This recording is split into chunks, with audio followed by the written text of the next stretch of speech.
30 years ago, I had a very smart news director tell me something. His name was Mike Cutler. He said, if I fire an anchor or a reporter and they don't get hired, I made the right move. If I fire an anchor and a reporter and they get a job immediately and a good job, I probably made a mistake. Kevin Stefanski would get a job and a good job very quickly. Folks, we are just 2 years removed. If you think about firing Kevin Stefanski, 2 years removed. I don't even think it's officially 2 years from the Browns being 11-6, and their quarterbacks were Deshaun Watson, Joe Flacco, P.J. Walker, Jeff Driscoll, and DTR. And they were in the AFC, and they went 11-6 when the AFC, at that point, probably the best conference. So Cleveland firing Stefanski would be a very Cleveland thing where they can't even identify in the building who's good. So, I mean, just think about this. Think about what Stefanski and Andrew Berry have to overcome. This morning, Deshaun Watson is a bigger cap hit this year than Jordan Love or Patrick Mahomes. Now, think about that. You wake up in the morning. That's why what Sean Payton's done in Denver with Russell Wilson's cap hit is remarkable. And the owner, Jimmy Haslam, and he deserves credit for acknowledging it, but he's the one that made that move, the Deshaun Watson move. So if Mike Tomlin exits Pittsburgh, many are suggesting he should, and there are discussions now, it's possible, one of the top candidates for the Steelers' job, I would think would have to be Kevin Stefanski. He knows the division. So the market tells you when you make a mistake. Remember when the Tennessee Titans fired Mike Vrabel? The market told you the Jets wanted him, the Patriots wanted him, everybody wanted Mike Vrabel. Cowboy fans wanted him. The market told you Tennessee made a mistake. And I'm just telling you, if Stefanski's on the market, he's going to get a job, and it may be really close to Cleveland. It could be in division. Zach Taylor's only got 1 year left. They're not giving Joe Burrow a stiff, right? Joe Burrow's not happy with the Bengals now. They're going to hire somebody who knows the division, offensive guy. So here's Stefanski this week on Shedeur coming off a loss. He wants to continue to get better and better, and that's the right attitude to have, and that's why we'll continue to work. There are things that he wants back that we're coaching up right now that he can improve upon, but bottom line is we have to continue to put our players in position to succeed. So just looking forward to that constant improvement with Shedeur and for all of our young players. Just go back a couple years ago, 11-6. AFC, Buffalo was better than now. Kansas City was better than now. The Bengals were arguably better then than now. I mean, go back a couple years ago. AFC was stacked, 11-6. Yeah. Well, it is funny because there's a mega campaign from Shedeur Sanders fans against Kevin Stefanski, which I'm not getting involved in. Because I just do not care enough.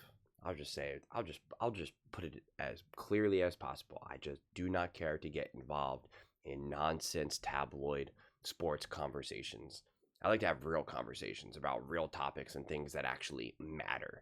So I'm not getting involved in any of that nonsense. But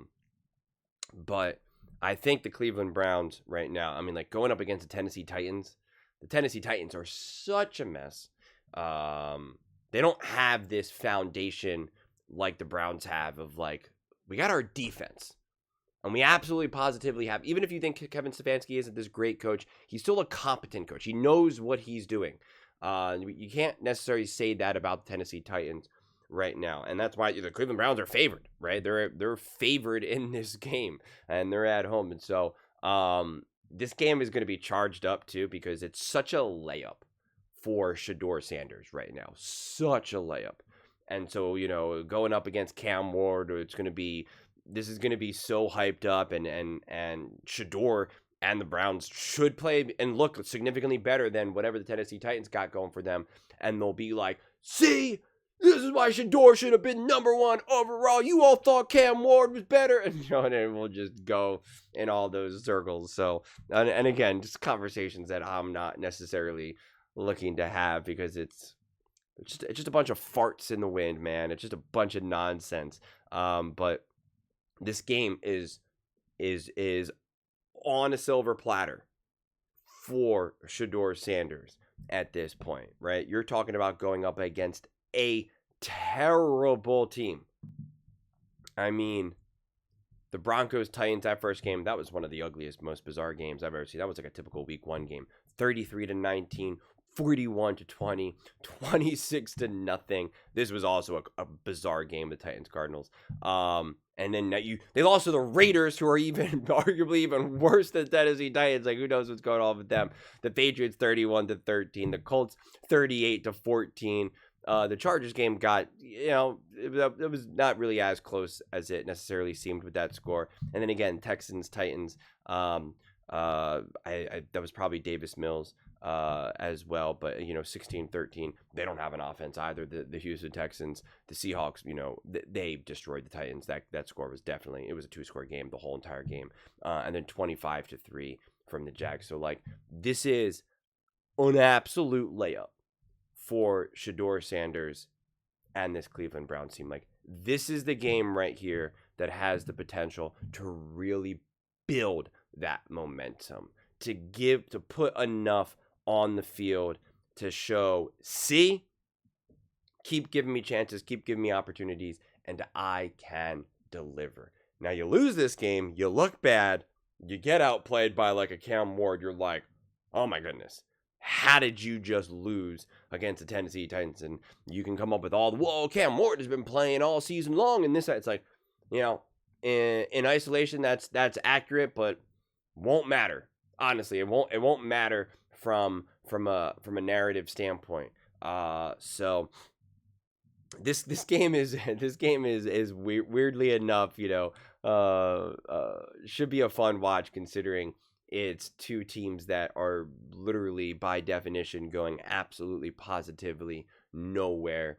Two teams that seemingly feel like they are just all over the place. Again, the Tennessee Titans are in complete disarray right now. And the question is, are Browns doing enough to support Shedeur? They're doing a lot more to support Shedeur than the Titans are doing to support Cam Ward. That's for sure. I can guarantee you that right now. They're doing a heck of a lot better of a job than that, than what Cam Ward's getting there in Tennessee. So, this is going to be an interesting game. This is, like I said, this should be an absolute layup for Shedeur, where he can have some really nice moments, have some success, have some little, highlight reel moments, get a win, put up some nice, juicy stats where you could be like, wow, Shedeur, 2 touchdowns, 68% completion percentage, a 107 passer rating, looked really comfortable. Did you see that one throw? Blah, blah, blah, blah, blah. Should be able to benefit from lots of yak as well. Like, should have a decent amount of passing yards. Like, be able to run the ball pretty smoothly, be able to set up the passing game. The defense should be able to, swallow up and make things miserable for Cam. Like, it's all right there for you. It is all right there for you. But those are just my thoughts. I'd absolutely love to hear yours. What do you guys all think about the Tennessee Titans versus the Cleveland Browns? Shedeur Sanders, is Stefanski this brilliant coach that Colin keeps emphasizing, and are they doing enough to support Shedeur? Let me know your thoughts in the comments below. I read every single comment, so whether you agree with me or disagree with me, either way, let's get in some discussions, let's get in some fights, but ultimately, let's just have some fun. And please do consider subscribing. We're building an amazing community here, and absolutely love to see you part of it. I want to build something that we all generally feel connected to. Something that we're really excited to be part of. I think we're well on our way to doing it. Please don't forget to give this video a thumbs up, as it really does help with the visibility and the algorithm. Thank you so much. See you next time.